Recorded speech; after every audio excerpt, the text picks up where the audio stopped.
샬롬, 안녕하세요. 제이슨 목사입니다. 오늘 하나님의 말씀은 시편 119편 105절에서 112절까지입니다. 제가 읽어드리겠습니다. 주의 말씀은 내 발의 등이요 내 길의 빛이니이다. 주의 의로운 규례들을 지키기로 맹세하고 굳게 정하였나이다.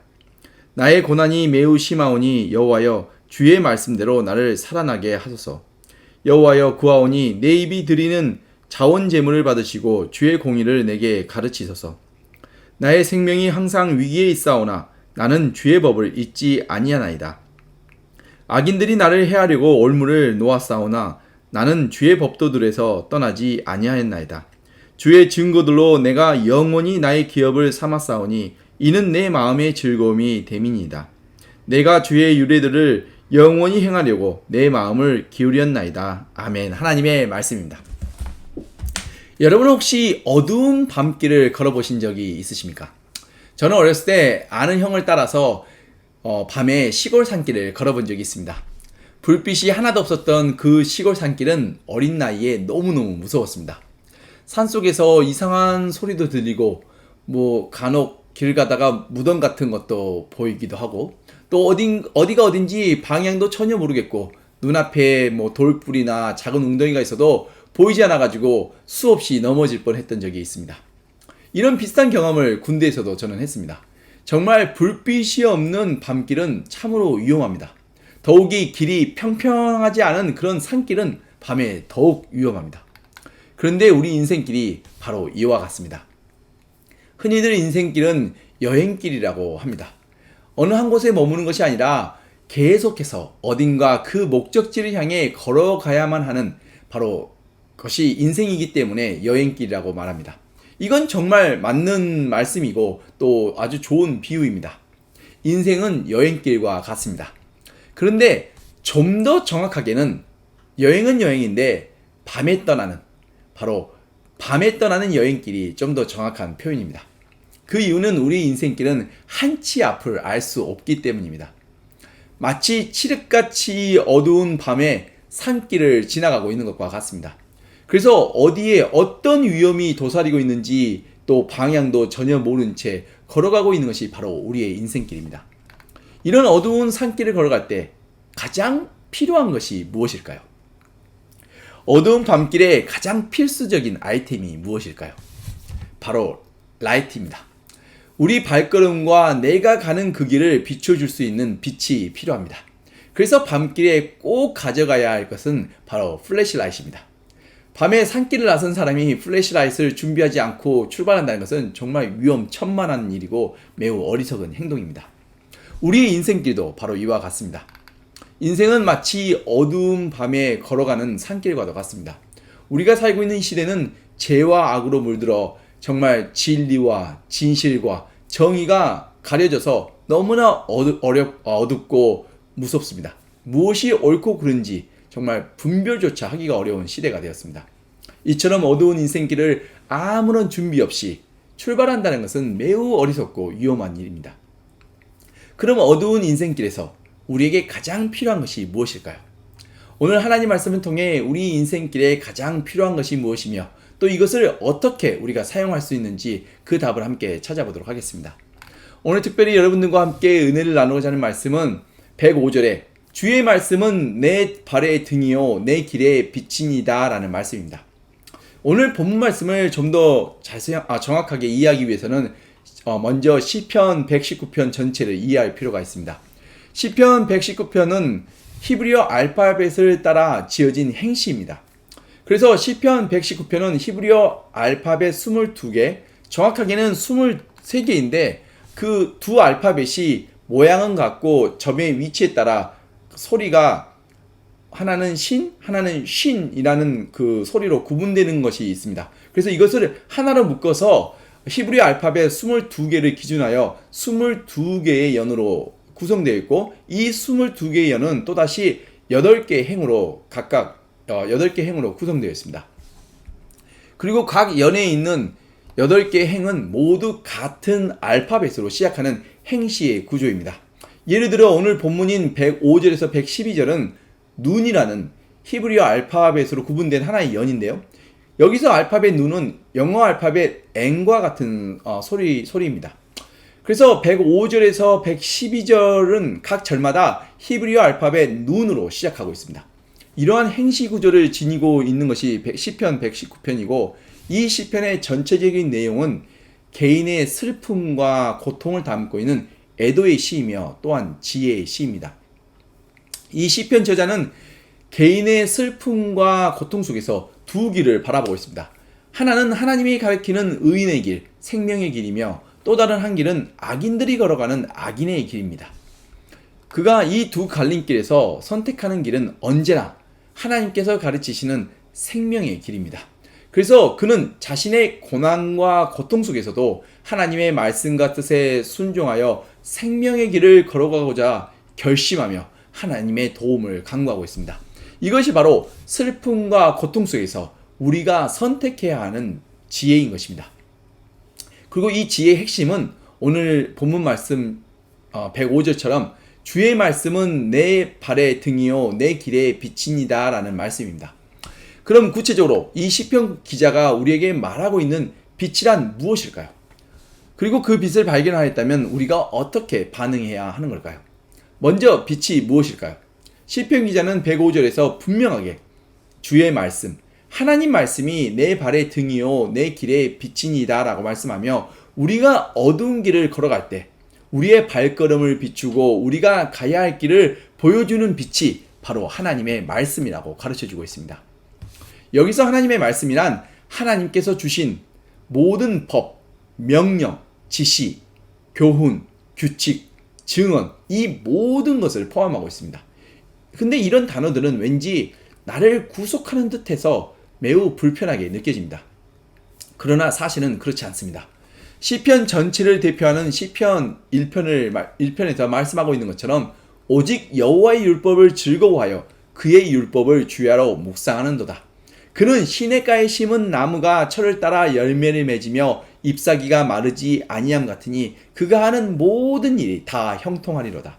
그러나 악인들은 그러지 아니하며 오직 바람이 나는 겨와 같도다 라고 하신 말씀처럼 하나님의 말씀을 즐거워하여 말씀을 주야로 묵상하는 사람이 복 있는 사람이며 이런 복 있는 사람은 시냇가에 심은 나무와 같이 마르지 아니하고 철을 따라 열매를 맺으며 그가 하는 모든 일이 형통한다고 하셨습니다. 하나님의 말씀을 즐거워하여 순종하는 사람이 바로 복 있는 사람입니다. 그 이유는 우리 인생을 설계하신 하나님께서 우리에게 가장 좋은 것들로 채워주시기 때문입니다. 문제는 우리가 하나님의 설계대로 하나님의 그 선하신 뜻하신 대로 순종해서 그 길을 걸어가느냐 하는 것입니다. 우리가 하나님께서 선하신 뜻으로 설계하신 인생길을 걸어갈 때 우리의 인생은 시냇가에 심은 나무와 같이 풍성한 인생이 되는 것입니다. 그리고 하나님의 말씀은 하나님께서 설계하신 인생길을 비춰주시는 빛이 되어 주십니다. 그러므로 우리가 한 번도 가보지 못한 길이라 할지라도 그 빛을 따라 가기만 하면 우리는 목적지에 무사히 도착할 수가 있는 것입니다. 이처럼 하나님 말씀은 우리의 인생길에 방향과 가이드가 되어 주셔서 빛 안에 있는 우리는 마치 물고기가 물속에서 자유를 누리는 것처럼 진정한 기쁨과 자유를 누릴 수 있게 되는 것입니다. 이러한 자유와 기쁨을 깨달은 지혜자는 시편 109편 103절에서 하나님의 말씀을 이렇게 표현합니다. 주의 말씀의 맛이 내게 어찌 그리 단지요 내 입에 꿀보다 더 다니이다. 이처럼 하나님의 말씀의 깊이와 선하신 뜻을 깨닫는 지혜자는 하나님의 말씀이 내 입에 꿀보다 더 달다는 것을 알게 되는 것입니다. 하나님의 말씀은 우리 입맛에만 단 것이 아니라 우리 인생에 가장 유익하고 가장 좋은 것들입니다. 이 진리를 아는 것이 바로 지혜입니다. 하나님의 말씀은 우리 어두운 인생길을 비춰주시는 빛입니다. 밤길에 만나는 빛은 너무나 고마운 동반자이며 어두운 세상에서 가장 선하고 가장 의로운 생명의 길로 인도해 주십니다. 그러므로 우리가 한치 앞을 모르는 인생길을 시작하는 이른 아침에 우리가 반드시 준비해야 하는 것은 바로 빛 대신 하나님의 말씀입니다. 하나님의 말씀으로 우리의 마음을 무장하고 나아갈 때 우리 인생길에 더 이상 어두움과 두려움은 사라집니다. 요한복음 12장 35절과 36절에서 예수님께서 말씀하시길 아직 잠시 동안 빛이 너희 중에 있으니 빛이 있을 동안에 다녀 어둠에 붙잡히지 않게 하라. 어둠에 다니는 자는 그 가는 곳을 알지 못하니라. 너희에게 아직 빛이 있을 동안에 빛을 믿으라. 그리하면 빛의 아들이 되리라 라고 말씀하셨습니다. 어둠에 다니는 자는 그가 가는 곳을 알지 못합니다. 그러나 빛 안에 머무는 자는 그가 가는 곳을 알고 또 가는 길도 알고 있습니다. 왜냐하면 빛이 그의 발걸음을 인도하고 있기 때문입니다. 빛에 거하는 사람들은 하나님의 보호하심과 동행하심과 인도하심의 축복을 받게 됩니다. 그러니 이보다 더 쉽고 더 좋은 길은 없습니다. 내 눈에 비록 그 길이 좁고 험해 보여도 하나님께서 준비해 주신 그 길은 가장 선하고 가장 의로우며 가장 내게 좋은 길입니다. 그러므로 베드로가 믿음으로 깊은 물에 그물을 내리듯이 내 명철을 의지하지 말고 믿음으로 하나님께서 비추어 주시는 그 길을 좌로나 우로나 치우치지 않고 반듯하게 걸어가야 하는 것입니다. 그리고 그 길은 생명이 있는 길이며 하나님의 말씀은 생명의 길로 인도하시는 빛이십니다. 오늘 본문에서 또 다른 중요한 포인트는 이 시편 119편은 이 시를 쓰고 있는 이 시편 기자는 지금 몸과 마음이 평안한 상태가 아닌 매우 고달프고 힘든 고난 속에서 이 시를 쓰고 있다는 점입니다. 시편 119편은 자신의 고난과 고통 속에서 쓴 개인적인 애도의 시입니다. 107절에 나의 고난이 매우 심하오며 109절에 나의 생명이 항상 위기에 있사오며 110절에 악인들을 나를 해하려고 올무를 놓았습니다 라고 말하며 자신의 고난과 고통을 호소하고 있습니다. 이 말씀들이 우리에게 위로와 힘이 되는 것은 바로 현실의 고난과 고통 속에서 슬퍼하고 괴로워할 때 우리가 주목해야 하는 것은 현실의 문제가 아닌 하나님의 말씀이라는 것입니다. 그리고 우리 현실의 고난 속에서 하나님의 말씀을 묵상할 때 하나님께서 우리 마음에 참된 기쁨과 평안을 다시 회복시켜 주신다라는 지혜의 말씀이기 때문입니다. 그러기에 슬픔과 고난 속에서도 시편 기자는 하나님의 말씀이 내 발의 등이요 내 길의 빛 되심을 알고 107절에 여호와여 주의 말씀대로 나를 살아나게 하소서, 그리고 108절에 주의 공의를 내게 가르치소서라고 기도하며 하나님의 도움을 간구하고 있습니다. 우리가 어두운 인생길에서 만나는 고난과 고통 속에서 우리가 정말 바라보아야 하는 것은 내 발목을 붙잡고 있는 그 문제가 아니라 바로 빛 대신 하나님의 말씀입니다. 그리고 그 빛을 비추어 주시는 하나님께 도움을 구하는 것입니다. 왜냐하면 우리를 도우시고 우리를 구원하시는 이는 오직 하나님 한 분뿐이시기 때문입니다.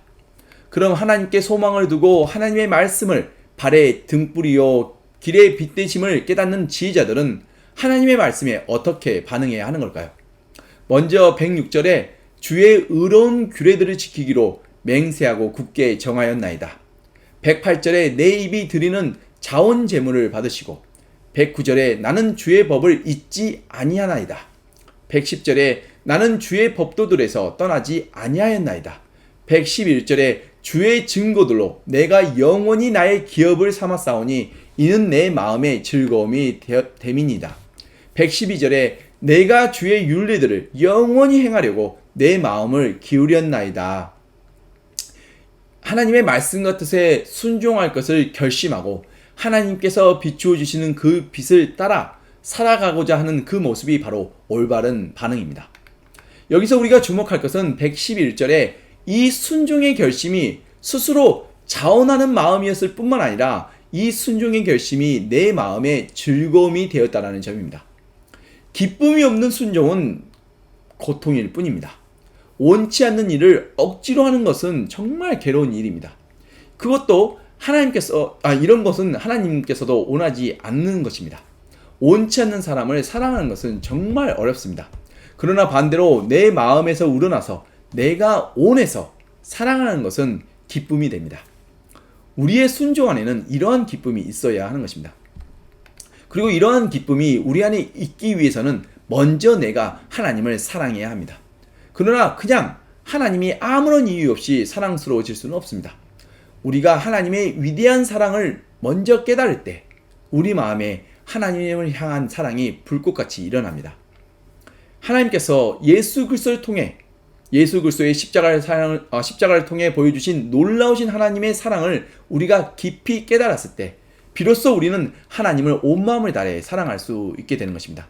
그리고 우리가 하나님을 온 마음을 다해 사랑했을 때 하나님의 말씀에 순종하는 것은 고통이 아니라 기쁨이 되는 것입니다. 내가 사랑하는 사람의 말에 귀를 기울이고 순종하는 것은 그리 어렵지 않습니다. 그 자체가 기쁨이기 때문입니다. 바로 이것이 하나님께서 말씀하시는 순종입니다. 순종은 억지로 할 수도 없고 억지로 해서도 안 되는 것입니다. 순종은 기쁜 마음으로, 자원하는 마음으로 우리가 할 때 내 자신도 즐거울 뿐만 아니라 하나님께서도 기뻐 받으십니다. 그리고 이런 순종은 어떠한 제사보다, 어떠한 헌신보다 낫습니다. 이런 기쁨이 있는 순종이 바로 빛을 발견한 빛의 자녀들의 올바른 반응인 것입니다. 그리고 우리가 하나님 말씀 속에서 빛하면 항상 생각나는 하나님의 말씀이 있습니다.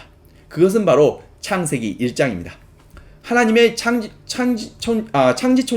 천지창조에서 하나님께서 제일 먼저 만드신 것이 바로 빛이십니다. 빛이 창조의 시작이며 성경 말씀의 시작입니다. 그리고 요한복음 8장 12절에서 예수님께서 말씀하시길 나는 세상의 빛이라 나를 따르는 자는 어둠에 다니지 아니하고 생명의 빛을 얻으리라 하셨습니다. 바로 우리의 구원자, 우리의 소망 되시며 영원한 생명 되신 예수 그리스도가 생명의 세상의 빛이십니다.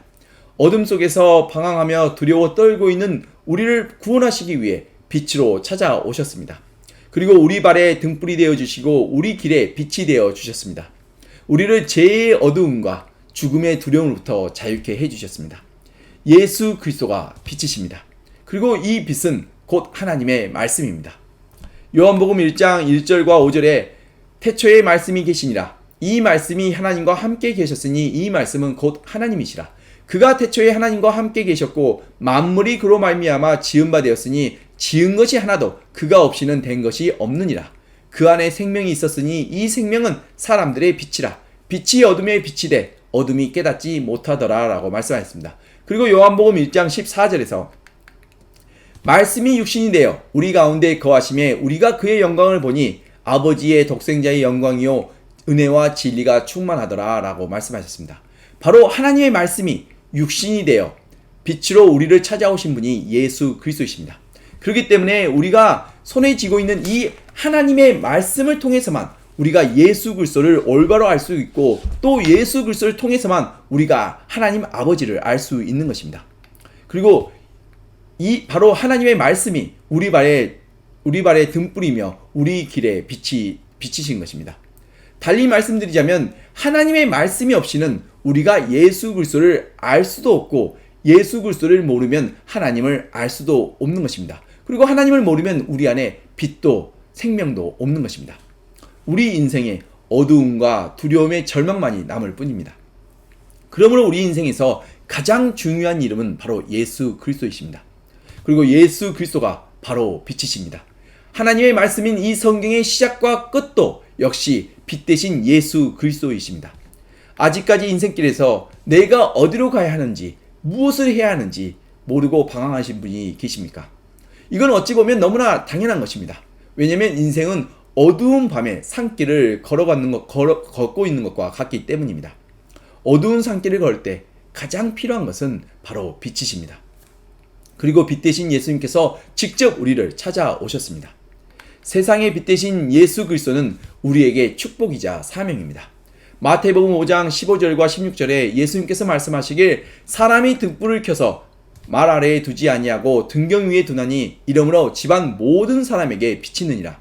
이같이 너희 빛이 사람 앞에서 비치게 하여 그들로 너희 착한 행실을 보고 하늘에 계신 너희 아버지께 영광을 돌리게 하라 하신 말씀처럼 우리는 세상의 빛과 소금이 되어야 합니다. 어두운 세상을 비추며 더러운 세상을 정화시키는 빛과 소금이 되어야 합니다. 세상의 빛 대신 예수 그리스도를 발견한 우리는 이제 우리 안에 예수 그리스도께서 나누어 주신 그 생명의 빛을 품고 이 빛을 내가 있는 가정에서, 학교에서, 또 직장에서 비추어야 하는 사명이 있습니다. 그래서 우리 안에는 이 작은 빛을 통해 세상의 빛 대신 예수 그리스도를 바라볼 수 있게 해야 하는 것입니다. 그러기 위해서는 먼저 내 자신이 꿀보다 더 단 하나님의 말씀을 즐거워하여 하나님의 말씀을 매일매일 주야로 묵상하며 빛이 내 안에 머물게 해야 하는 것입니다. 그리고 하나님의 선하신 뜻을 깨달아 하나님의 말씀과 뜻에 기쁨으로 순종하고자 하는 그런 결심이 우리 안에 있어야 하는 것입니다. 그리고 그 결심을 따라 내 안에 있는 작은 빛을 내가 있는 그곳에서 비추어 세상의 빛으로 찾아오신 예수님께 잃어버린 한 영혼을 인도하는 사명자로 살아야 하는 것입니다. 이것이 바로 빛을 발견한 우리의 축복이자 사명인 것입니다. 이러한 축복과 사명을 품고 오늘도 하나님의 말씀과 기도로 승리하시는 저와 여러분 되시기를 간절히 축원드립니다. 기도하시겠습니다. 하나님 아버지 감사합니다. 예수 그리스도의 십자가 사랑을 통해 너무나 부족하고 제약된 우리를 거룩하신 하나님의 자녀 삼아 주시고 예수 그리스도의 생명을 나누어 주심에 감사합니다. 그리고 이 어두운 인생길에서 헤매고 있는 우리를 불쌍히 여기시고 어두운 세상의 빛으로 찾아오셔서 우리 발에 등불이 되어주시고 우리 길에 빛이 되어주심에 또한 감사합니다. 꿀보다 더단 하나님의 말씀을 즐거워하여 주야로 묵상하는 그런 복 있는 사람들이 되게 하여 주시옵소서. 그래서 우리 안에 있는 생명의 빛을 내가 있는 그곳에서 비추어서 내 주변에 잃어버린 한 영혼을 더 예수님께로 인도하기를 원합니다. 이러한 우리의 마음의 결심과 순종을 감찰하시고 우리가 믿음으로 매일매일 예수 그리스도를 더욱 닮아가는 빛의 자녀들이 되게 도와주시옵소서. 그리고 언제나 진리와 생명의 근원 되신 예수 그리스도에게로 깊이 뿌리를 내리고 언제 어디서나 담대하게 진리를 선포하며 예수 그리스도의 사랑을 실천하여 모든 선한 일에 열매를 맺게 하여 주시옵소서. 그리고 우리에게 맺힌 선한 열매들을 통해 내 주변에 있는 모든 사람들에게 유익과 기쁨을 나눠주며 하나님의 나라가 확장되어가는 그런 아름다운 축복이 우리들의 삶 속에 있게 하여 주시옵소서. 그리고 이 모든 것을 이루시는 이는 내 자신이 아닌 우리 안에 살아계신 예수 그리스도심을 믿고 의지하며 영원한 생명과 소망의 이름 되신 우리 주 예수 그리스도의 이름으로 간절히 기도드렸습니다. 아멘.